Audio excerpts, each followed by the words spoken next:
As we continue our study in 1 Corinthians, we are now ready for chapter 14. Now, as we've stated before, chapters 12, 13, and 14 are one unit. In chapter 12, he talked about the intermittent, sporadic, momentary workings of the Spirit of God. And then he says, the operation of things are by the Spirit of God as He sees will and fit to do, not as we choose. And he says, just as the organs of parenthood are the most important for the continuation of humanity, and although they do not have a great honor and we cover them up to give them more honor, so he says the workings of the Spirit of apostle, prophet, and teacher are the most essential also for the continuation of Christianity. And the other things are important workings of the Spirit of God, but these are the most important. So he said, I would have you to be ardently devoted to the better of the gifts, which is apostles, prophets, and teachers. But then he says, I'm going to show you a way that's super excellent, far beyond all of that, and that is love, a high value on God and fellow man. Now he comes back to this thing that they were confused about different languages of speaking in a tongue or another language. And chapter 14 is a lengthy chapter, but it should not take that much time to cover it because it's rather simple and easy to understand once I make one explanation. When you go through the chapter and look at all of the Greek words that are involved, every time the word speak, speaketh, speaking, spoke, whether it's a verb or a participle, every time but two it is a present tense verb or participle. Now, what does that mean? Well, present tense in Greek speaks of that which exists at the present time with an antecedent condition. In other words, it existed prior to the present in order to be present now, and it continues without cessation. It is what is referred to as durative or linear action in the Greek language. So when it says speak or speaking or spake, whatever the word is used, and it's in a present tense verb or participle, that means it's what they do all the time. So it's not a gift of the Spirit, but that's the native language that they always speak. Now, the working of the Spirit of God is something that has happened, it's over with. It's done, it's over with. There are many distributions of these things.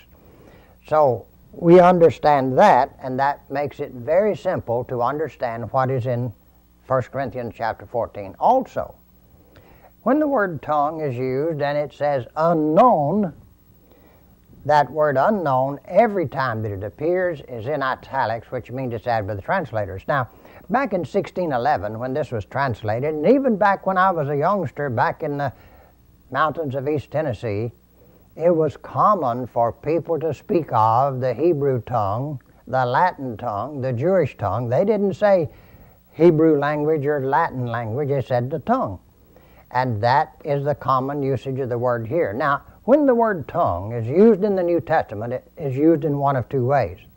It either refers to the literal tongue in the mouth or a language that is spoken by the tongue. So it is a language. Now, let's start then in chapter 14, verse 1. Follow after love. That word follow after is just one word, and it's a present tense verb, and it means you pursue and continue to pursue love. Let that be the thing you chase after and go after, is having a high value on God and fellow man. And or but. The word and here is not kaya, it's de. But desire spiritual gifts. Now, this is the same word we've seen a couple of times already. It means have a strong affection toward, be ardently devoted to spiritual things, spiritual things. Now, gifts is added by the translators. The word spiritual is a plural word, spiritual things. But rather, but especially, now get what he's saying. We are to be ardently devoted to spiritual things, but especially are we to be ardently devoted to that you may prophesy, or that you may have prophecy. You may prophesy is second person plural, present subjunctive active, which means desire, or especially that you may have prophecy. That is prophesying. Now, what is prophesying? Foretelling the future? No. Prophesying is making known the Word and the will of God. If you make known what the Word of God says, And that then makes known the will of God in reference to what is being known. And so making known and expounding the Scriptures is prophesying. So he says, especially to be ardently devoted to the making known of the Word and the will of God. Now, why is that true? Why should we? For he that is speaking, he that speaketh is one word, it is a present participle. He that is speaking and continuing to speak in another language.